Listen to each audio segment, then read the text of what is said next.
Story 13. Student protests. The riot cops were charging and firing tear gas, so we ran into a cafe, waiting for things to die down. This whole pretend to look like a date thing kinda morphed into one. We kept hanging out together, going to museums, or the botanical gardens, on picnics or bike rides together, because it was so damn fun to hang out together. After a few months of this, we kinda realized we'd stumbled into a relationship. 9 years later, and we're engaged. Long story short, cops tear-gassed us into a relationship. Story 14. Friend from school, who I play online and message a lot, was worried about my mental health after half my family passed away in the same month. I wouldn't go outside or have energy to do a whole lot. She gradually got me to go outside to the park, and even just for nice walks with her as a friend, and then in Acosta I asked her out. She said yes.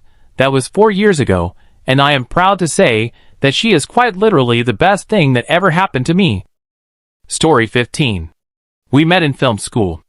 First day of class, I saw her coming down the hall and thought, I want to talk to her. Was able to get a friendship going and regularly sitting next to each other in class. One time I saw her after class, and we went to lunch together. But that's when I started chickening out and didn't make any official moves to ask her out. Just stayed friendly in class. Before the second semester, you have to pair up with someone for the next round of classes. They warn you to not partner with someone you want to date. Just someone you can work well with, because you can't change partners, and will be with each other the entire semester. I was unofficially going to be partners with my roommate, but after class one day, she asked me if I wanted to be her partner. I panicked and said I needed to think about it. I had a huge crush on her, and you're not supposed to date your partner. But she's asking me, so she must not want to date me. But I want to be around her, so should I say yes, right? But she must not like me, so that would be miserable. But if I say no, that will clearly upset her, and she won't date me. I was walking her to car while all this battled in my head. As we approached her car, I thought, if you say no, you will never ever have a chance with her. So I said yes before she left.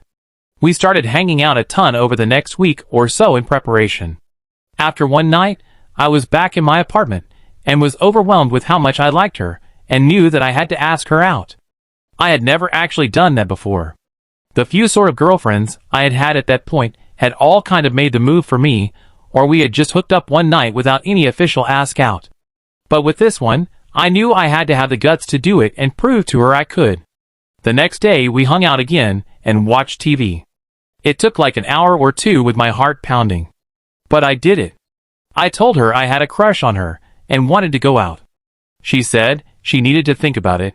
2 days later she asked me to hang out again. We were kissing within about 30 minutes into the hang. That was 16 years ago. We've been married for 9 years and have 2 kids. As a shy, nerdy kid, my advice to everyone is, if you like them, ask them out.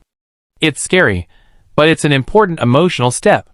Because relationships take courage. This is your first chance to show you have that for them. Story 16. High school. We were in choir together. I was a shy, chill bass kinda guy. She was the overly friendly soprano, who went out of her way to befriend me and invite me to her birthday and all kinds of stuff. She likes to push people out of their comfort zones, and she did that to me a lot, and now I'm significantly less shy. Our 1-year anniversary is today. Story 17. I was hammered. We were at a college party. She thought I was with another girl. I was not. I thought she was with another guy. She was not. Conversation was easy, since there was no pressure for either of us. One thing led to another, and we ended up together. Been together for 30 years, married for 26.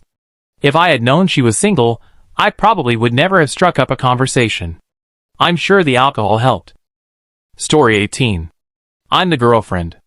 My guy became shy in dating, because of an ex who dumped him after like a month of dating, because she didn't actually like him in the first place. She dated him out of pity, and kept being horrible to him after. Broke his heart and tried to use texts from when he was heartbroken against him a year later. High school bitches, am I right, gentlemen? I was his friend. Realized one night that I couldn't handle the thought of him being with anyone else and texted him so. Still with that dork almost 7 months later. Love him to bits, wish I could see him more often, But COVID cases are rising in our area again, so we have to be careful. Story 19. Online. We met on Match.com in 2009. We got married in 2012. Now, we're on our second house, and we have 2 kids. Story 20. I met my wife through OkCupid that same year. I feel like that was the real sweet spot of online dating services. They were popular enough that it was a viable way to meet lots of people, especially if you weren't meeting people organically in the real world. But it was pre-Tinder, which from what I can tell is very superficial and encourages witty pickup lines over meaningful conversations. Story 21. I wouldn't consider myself an introvert, but I did struggle with approaching women and the whole concept of flirting. So after my first girlfriend, in retrospective, I have no idea how I ended up with her, broke up with me. One of my friends told me his secret for getting girls, and it went like this.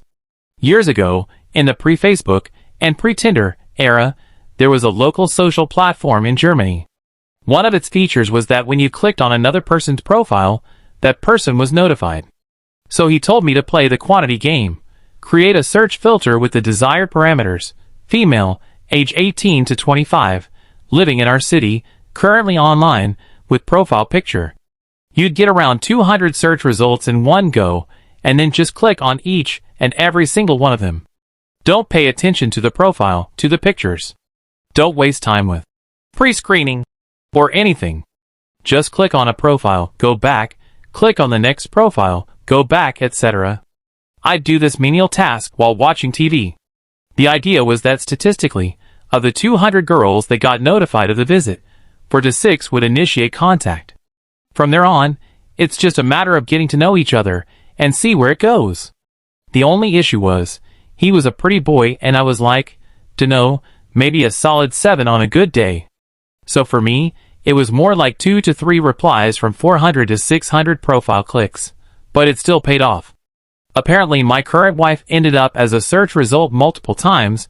The user base was large, but not infinite, so I clicked on her profile a couple of times. Some days she messaged me, asking me WTF I was doing on her profile. The rest is history.